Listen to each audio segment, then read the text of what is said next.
It didn't start with a thunderclap, no dramatic warning, just a silence heavy with something waiting to break.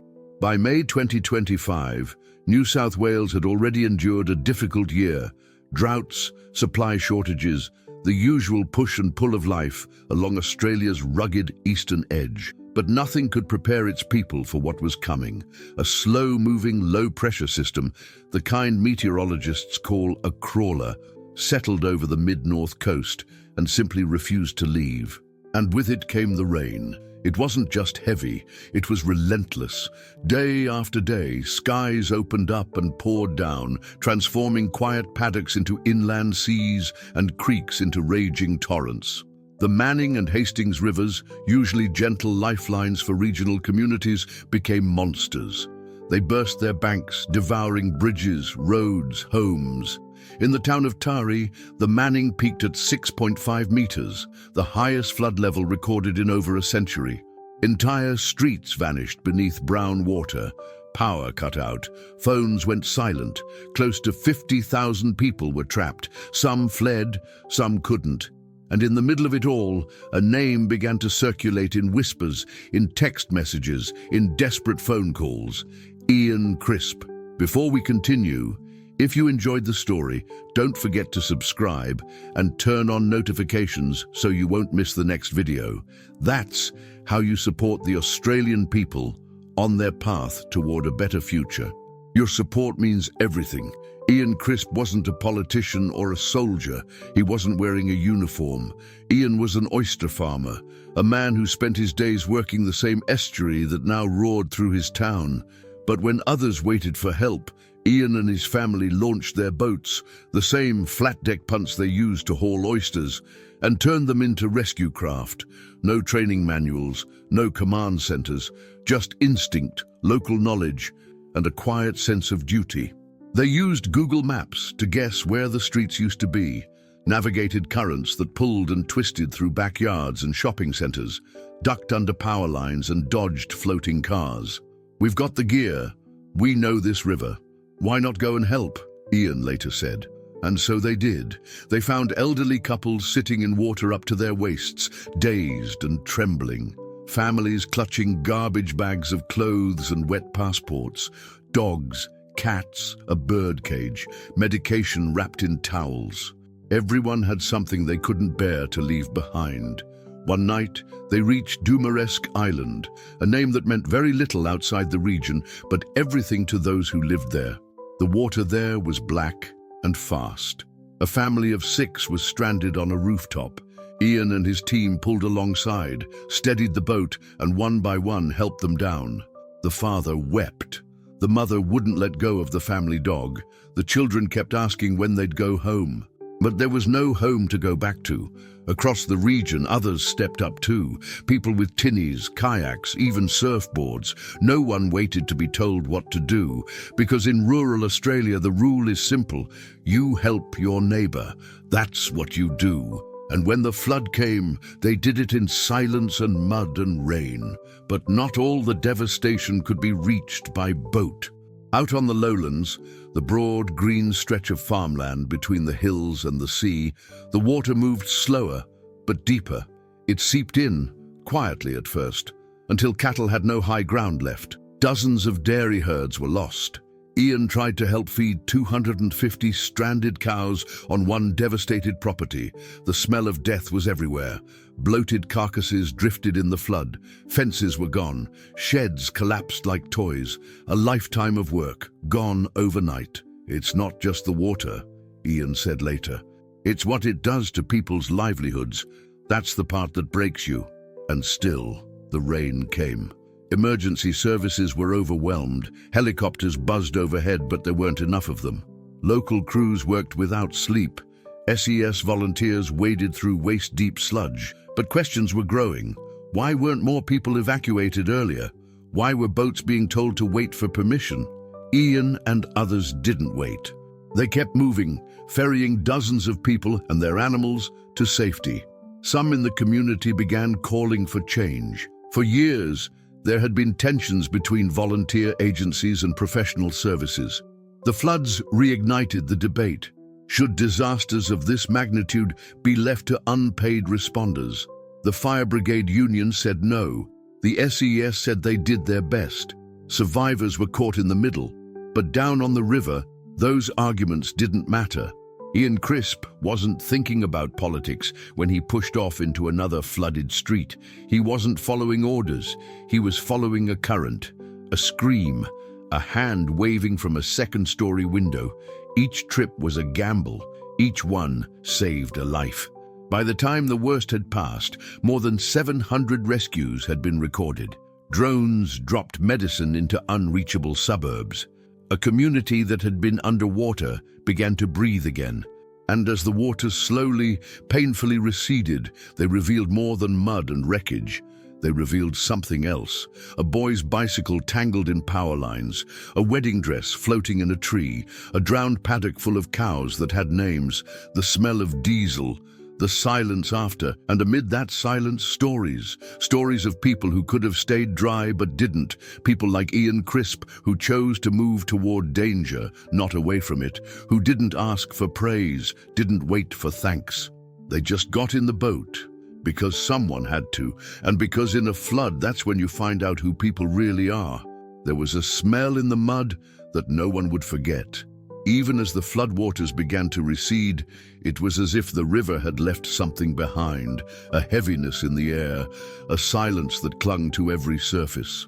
The neighborhoods, once filled with life and movement, were now hollow echoes, houses crooked on their foundations, collapsed roofs, mattresses soaked and stacked on curbs, shopping carts caught in fences, dolls covered in slime. The trail of destruction wasn't just physical, it had a soul, it had weight, and it carried memory.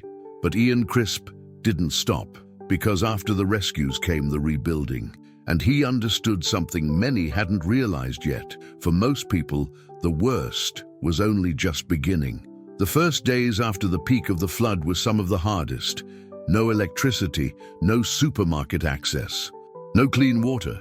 Entire families were cut off in rural properties and isolated neighborhoods, still surrounded by murky brown water. That's when solidarity stopped being a word and became survival. Ian didn't just rescue people, he came back for them. He brought food packed in milk crates, bottles of clean water, medication, flashlights. In his flat-deck boat, already stained with the scars of rescue, there was space for everything. An extra outboard motor, a dry blanket, and always, a quiet word of reassurance. One morning, heading to a house near the outskirts of Cundletown, he met an 84-year-old woman who refused to leave, not out of stubbornness, but because she couldn't bear to abandon the framed photographs of her children. Ian climbed inside, tied the largest frame around his waist, and only then did she agree to board the boat. "You took me along with my life," she whispered, gripping his hand with both of hers. Another time, he responded to a call from a group of teenagers trapped on the second floor of a rural school. They had been stranded for 3 days, living on packets of biscuits and rainwater collected in buckets. When Ian pulled up, waved from the bow of the boat, he heard clapping, shouting, like he was a Navy vessel arriving on foreign shores. He laughed, then cried, alone, on the way back. "It's like every person you rescue carries a piece of the flood inside them," he said later. "You get them out of the water, but not out of the memory." Meanwhile, official response teams were still struggling to catch up. The state government activated emergency protocols. Helicopters dropped supplies in dry fields, generators were installed at community centers, but there were gaps, wide ones that only volunteers could fill. Ian wasn't alone.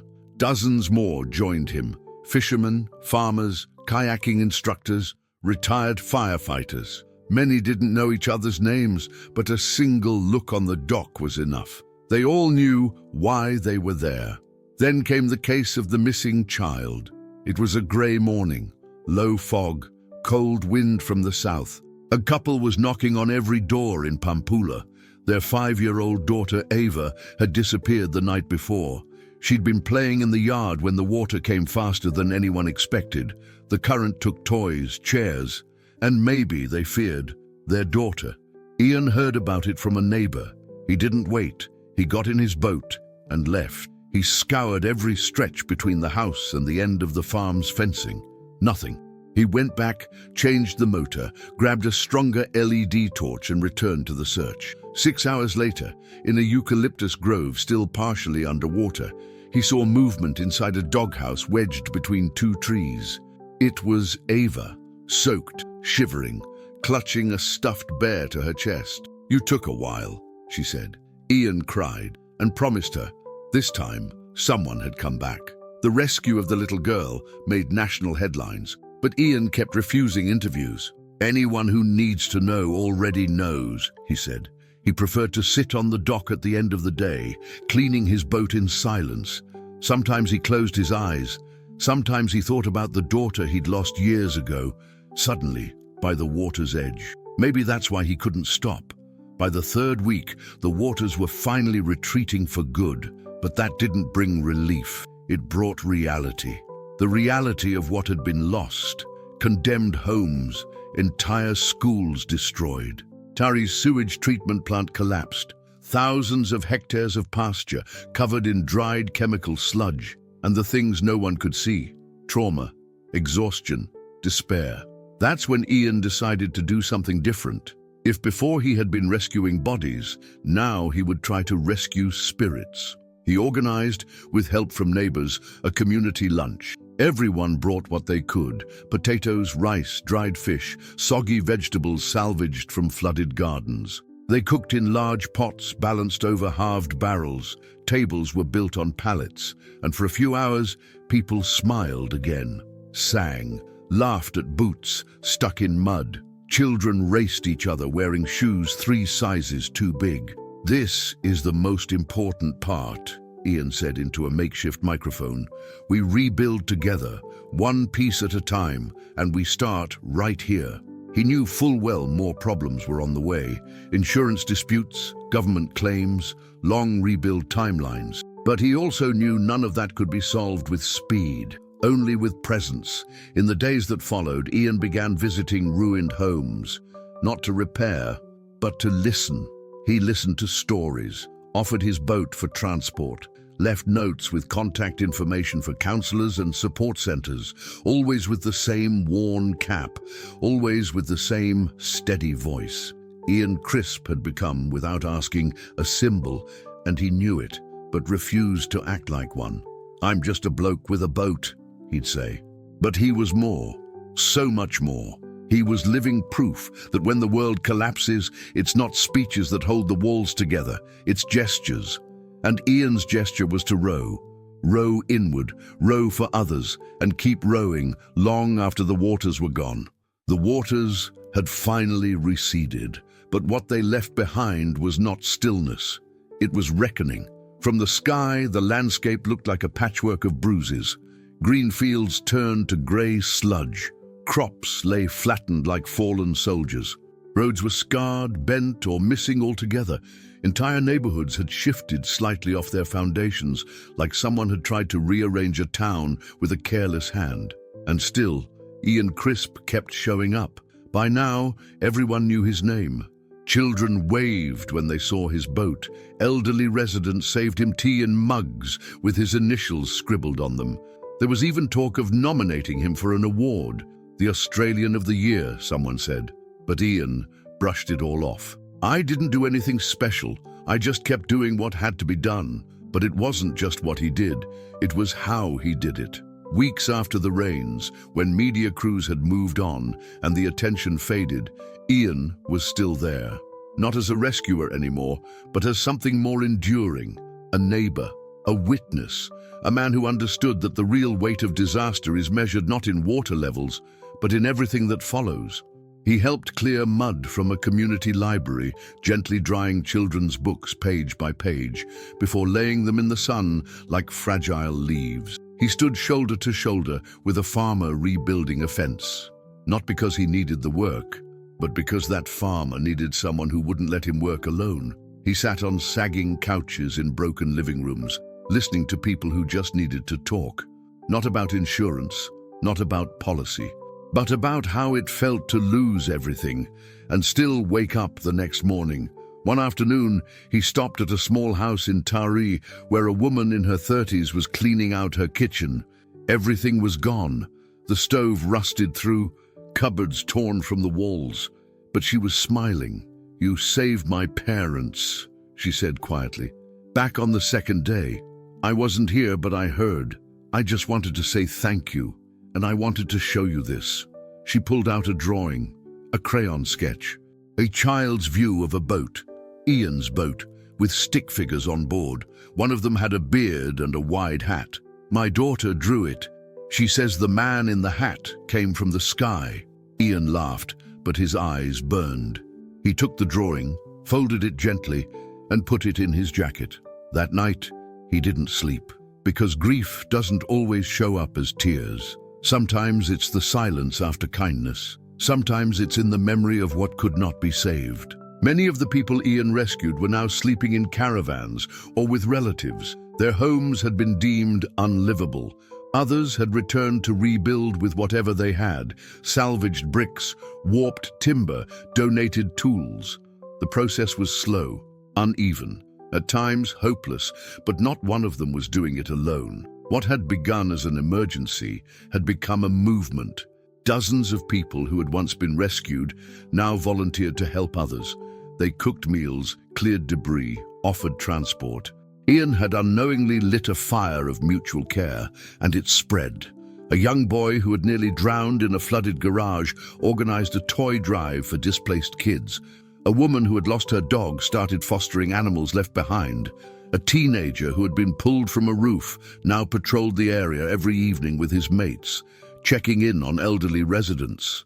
The flood had taken much, but it had also given something no one expected: connection. And in that connection, healing began. One Sunday, 6 weeks after the flood, the town of Taree held a small ceremony at the riverfront. No microphones, no formal agenda, just candles in jars and a long table with photos of what had been lost and saved. Ian stood in the back, cap pulled low. He watched as families hugged, as neighbors smiled, as volunteers wiped tears and held hands. He didn't need to speak. He'd already said everything that mattered through his actions, but someone spotted him, and then another. And within minutes, people began turning. Faces lit up, voices whispered. One by one, they walked over. No applause, just presence. They stood around him. Those he had pulled from rooftops, carried from doorways, fed and comforted. They didn't need to say thank you. Their eyes did. Their quiet did. Ian took off his hat, nodded once, and smiled. Because sometimes the truest form of leadership isn't in commanding attention. It's in showing up when it matters, again and again, without needing to be asked. The flood would not be forgotten. The damage would take years to undo. Some wounds might never fully heal. But because of people like Ian Crisp, the foundation was already being laid, not just of homes, but of trust, of community, of quiet, unstoppable courage. And somewhere, deep inside that muddy river that had once tried to erase everything, something else had taken root: hope. If you enjoyed the story, don't forget to subscribe and turn on notifications so you won't miss the next video. That's how you support the Australian people on their path toward a better future. Your support means everything.